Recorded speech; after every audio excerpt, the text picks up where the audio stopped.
कभों लोर झर झर कभों लोर अखिय में ऊखी सूखी जाला कभों मोहवा पहाई के। कि कभों लोर झर झर कभों लोर अखिय में ऊखी सूखी जाला कभों मोहवा पहाई के। तो जैसे जैसे जनक दुलारी जी का लोर बहे वैसे वैसे बन पात झरे पियराई के। मित्रों, मैं अपने हनुमान खंड काव्य का मार्मिक प्रसंग लेकर के आप सबके समक्ष आया हूँ। हनुमान जी आत्मग्लानि से एकदम त्रस्त हैं, ग्रसित हैं, और उसका वजह यह है कि हनुमान जी अशोक वाटिका में जब मुद्रिका गिराते हैं तो माता जानकी जिस उद्विग्नता और दीन भाव से मुद्रिका उठाती हैं, हनुमान जी उस दृश्य को देखकर हिल जाते हैं। और वो छंद मैं पिछले एपिसोड में सुनाया था, मैं इसमें भी सुना देता हूं ताकि कथा की तारतम्यता बनी रहे। छंद आप सुनिए। हनुमान जी मुद्रिका गिरा रहे हैं, माता जी मुद्रिका उठा रही हैं। छंद आपके हवाले। कि देखल अशोक वाटिका में महारानी सिय, कि देखल अशोक वाटिका में महारानी सिय, आजू दासी अस बैठी मुड़िया नवाई के। तो जैसे कौनो लड़ी का डेराई महतारी धरे वैसे सिया पेड़वा धरेली चबुआई के। जैसे कौनो लड़ी का डेराई महतारी धरे वैसे सिया पेड़वा धरेली चबुआई के। तो हुचुकी हनुमत सिसकन लागे धीरे से दुबुकी गए मुदरी गिराई के। हुचुकी हनुमत सिसकन लागे धीरे से दुबुकी गए मुदरी गिराई के। तो ऊपरा से चम चम गिरत देखान की छुसिया जी उठाई ली दौड़ी हबुआई के। माता जी को इस तरह से उठाते हुए देख करके हनुमान जी बहुत दुखी हुए। और जो अगला छंद मैं आपको सुनाने जा रहा हूँ, इस छंद में माता जानकी हनुमान जी को अपना पुत्र स्वीकार करती हैं। इसी पुत्र स्वीकारोक्ति के बाद ही हनुमान जी के हृदय में ग्लानि उत्पन्न होती है। यह माता जी हमको अपना पुत्र मान रही हैं, और जिस माँ के पास हनुमान जैसा पुत्र हो वो माता इतनी दुर्दशा को झेले, ये उचित नहीं है। आइए पहले इस छंद को सुन लिया जाए, फिर हनुमत ग्लानि की तरफ बढ़ते हैं। सुनिए। कि टप से टपकी गवाए क बूंद उस असुआ क, कि राम जी का पठवल मुदरी के देखतई, कि राम जी का पठवल मुदरी के देखतई। ढुरुकी आंसू ढारे लगली सिया, और मुदरी निहारे कभों देखे हनुमान रूप। फपकी के मखाई गई सिया, तो डूबत के तिनका सहाय भैल लाल मोरे। आजू से तू बेटवा मतारी भैली सिया, डूबत के तिनका सहाय भैल लाल मोरे। आजू से तू बेटवा मतारी भैली सिया, तो अष्ट सिद्धि नवनिधि दाता कयसी सदे मथवा पहथवा फेराई देहली सिया। हनुमान जी को जब माता जानकी अपने पुत्र का दर्जा दे दी, अपना पुत्र मान ली, तब हनुमान जी के हृदय में ग्लानि उत्पन्न होता है कि माता जानकी हमको अपना पुत्र मान रही हैं, और जिसके पास हनुमान जैसा पुत्र हो वो माता इतनी दुर्दशा को झेले, ये उचित नहीं है। हनुमान जी की ग्लानि सुनिए। मैं जो सुनाने के लिए इतनी भूमिका बना रहा था वो छंद अब आया, सुनिए। हनुमान जी की स्थिति। कि कभों लोर झर झर कभों लोर अखिय में ऊखी सूखी जाला कभों मोहवा पयाई के। कि कभों लोर झर झर कभों लोर अखिय में ऊखी सूखी जाला कभों मोहवा पयाई के। तो जैसे जनक दुलारी जी का लोर बहे वैसे वैसे बन पात झरे पियराई के। जैसे जनक दुलारी जी का लोर बहे वैसे वैसे बन पात झरे पियराई के। तो भुइया निहारे कभों देख लिया कसवा में केहू न देखाए रोए विदुर कढ़ाई के। भुइया निहारे कभों देख लिया कसवा में केहू न देखाए रोए विदुर कढ़ाई के। तो सोचल पवन सुत जिंदगी बेकार भवा हमरे जियत माई जियली डेराई के। हनुमान जी कहते हैं कि मेरी जिंदगी को धिक्कार, ये हमारे रहते माता जानकी इतने दुखी और इतने भयभीत अवस्था में जो है कि जीवन यापन कर रही हैं, समय बिता रही हैं। अगला छंद देखिए। कि बचपन में सूरज लीली गए सब कहे, हनुमान जी अपने लिए कर रहे हैं कि बचपन में सूरज लीली गए सब कहे, छोट छोट हाथ लैया कसवा में जाई के।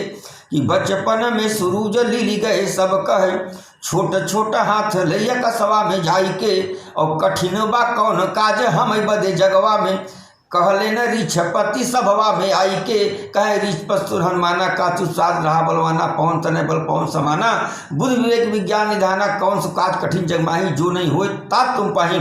उसी को हनुमान जी स्मरण कर रहे हैं कि बचपन में सूरज लीली गए सब कहे, छोट छोट हाथ लैया कसवा में जाई के, और कठिन बा कौन काज हम बदे जगवा में, कहले न रीछपति सभवा में आई के, त कह बदे सब केहू बनहा कहला हमें, काऊ किया बीरन में नमवा गिनाई के, स कह बदे सब केहू बनहा कहला हमें, काऊ किया बीरन में नमवा गिनाई के। तो सोचल पवन सुत जिंदगी बेकार भवा, हमरे जियत माई जियली डेराई के। सोचल पवन सुत जिंदगी बेकार भवा, हमरे जियत माई जियली डेराई के।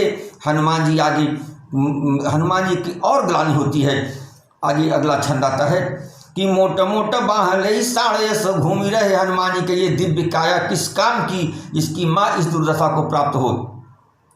कि मोट मोट बाह ले साढ़े सो घूमी रहे, सामने मतारी सिय बैठी मुरझाई के। क्या करुणा है हनुमान जी की कि मोट मोट बाह ले साढ़े सो घूमी रहे, सामने मतारी सिय बैठी मुरझाई के।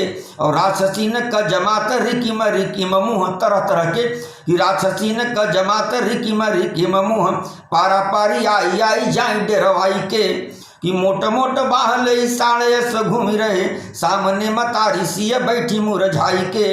और राक्षसीन का जमात रिकिम रिकिम मुँह, पारा पारी आई आई जाई डेरवाई के। तो माई को घड़ी मोर कल से बितावे नहीं, सब मिली सिया जी के राखे हदसाई के। तो सोचल पवन सुत जिंदगी बेकार भवा, हमरे जियत माई जियली डेराई के। सोचल पवन सुत जिंदगी बेकार भवा, हमरे जियत माई जियली डेराई के। आगे देखिए हनुमान जी फिर अपने पराक्रम को, अपने खानदान को स्मरण करते हैं। ऐसे हनुमान को माता जानकी अपना पुत्र मान रही हैं, फिर भी माँ दुर्दशा को प्राप्त है, दिनहीन दशा में जो है कि समय व्यतीत कर रही हैं। हनुमान जी आगे कहते हैं, सुनिए। आगे हनुमान जी कहते हैं, सुनिए कि माई अंजना जियौनी देवताय शीस देल, सूरज सरेख कैल जनवा सिखाई के। कि माई अंजना जियौनी देवताय शीस देल, सूरज सरेख कैल जनवा सिखाई के। और व्यर्थ सब ज्ञान गवा, माई बाप शान गवा, जीवन महान गवा धरती पयाई के। तो रामदूत केहू कहे केहू रुद्र अवतार, पर मन करे घूमी करिखा लगाई के। तो सोचल पवन सुत जिंदगी बेकार भवा, हमरे जियत माई जियली डेराई के। हनुमान जी आगे कहते हैं, उनका हृदय एकदम व्याकुल है कि माता जानकियों को अपना पुत्र मान रही हैं और मेरे रहते माता इतनी दुर्दशा को प्राप्त है। हनुमान जी आगे जो कहते हैं कि जौन राम हम के देखा ले, कि जौन राम हम के देखा ले, नित सपने में रहिया निहारे रोज अखिया बिछाई के। कि जौन राम हम के देखा ले, नित सपने में रहिया निहारे रोज अखिया बिछाई के। और राम उहे हम के दरस देई बनवा में, जीवन में धन्य कैले गरवा लगाई के। ऐसे परम पिता परमेश्वर की माता जगत जननी जगदम्बा पत्नी, जिसको वो जो हम पुत्र मान रहे हैं और मेरे रहते उनको ये दुर्दशा प्राप्त है। हनुमान जी की स्थिति व्यग्र है हनुमान जी कि जौन राम हम के देखा ले, नित सपने में रहिया निहारे रोज अखिया बिछाई के। राम उहे हम के दरस देई बनवा में, जीवन के धन्य कैले गरवा लगाई के। पर मोरे मते हम हई हकदार नहीं, राम बिना सिय दिन काटे बिलकाई के। पर मोरे मते हम हई हकदार नहीं, राम बिना सिय दिन काटे बिल खाई के। तो सोचल पवन सुत जिंदगी बेकार भवा, हमरे जियत माई जियली डेराई के। अत्यधिक हनुमान जी दुखी मन से बैठे हुए हैं, मन में ये सब भाव उनके चल रहा है। एकाएक वो सजग हो जाते हैं कि अरे मैं तो माता जानकी का पता लगाने आया था और यहाँ पर राक्षसों को सबक सिखाने आया था।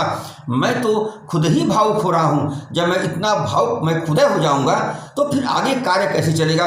हनुमान जी अपने आप को संभालते हैं। माता जानकी और हनुमान जी आमने सामने। अभी तक तो हनुमान और माता जानकी आमने सामने थी, अब माँ और पुत्र आमने सामने है। हनुमान जी का रूप देखिए। माता जानकी से कहते हैं कि सिय हनुमान आगे, हनुमान सिय आगे। छंद को सुनिए, बहुत प्यारा छंद, मन रोमांचित हो जाएगा। कि सिय हनुमान आगे, हनुमान सिय आगे, माई और बेटवा को भइल मुलाकात बा।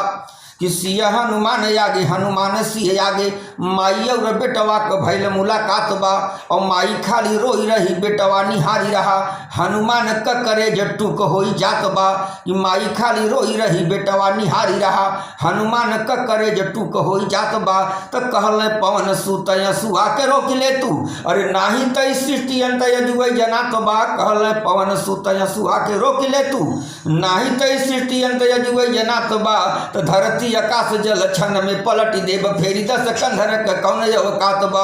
बोले राजा रामचंद्र की जय, पवन सुत हनुमान की जय। मित्रों, हनुमान जी तब आ जाते हैं अपने रूप में। माता जानकी आप अपने असुर को रोक लीजिए, नहीं तो आज ही धरती उलट पलट जाएगी। मैं यही विश्राम देता हूँ। छंद बहुत प्यारे प्यारे हैं मित्रों। इस खंड काव्य में हास्य भी है, रौद्र भी है, वीर भी है, करुणा भी है। मैं धीरे धीरे सभी छंदों को मैं पहुँचाऊँगा आप तक। यह इस भाग में यहीं तक। सबको प्रणाम, सबको सबका सादर वंदन चंदन अभिनंदन। लेकिन निवेदन वही का वही, यदि आपको रचना आपको हृदय को छुए तो आप इसे सब्सक्राइब कीजिए, लाइक कीजिए, कमेंट कीजिए, ताकि लिखना सार्थक हो जाए। धन्यवाद।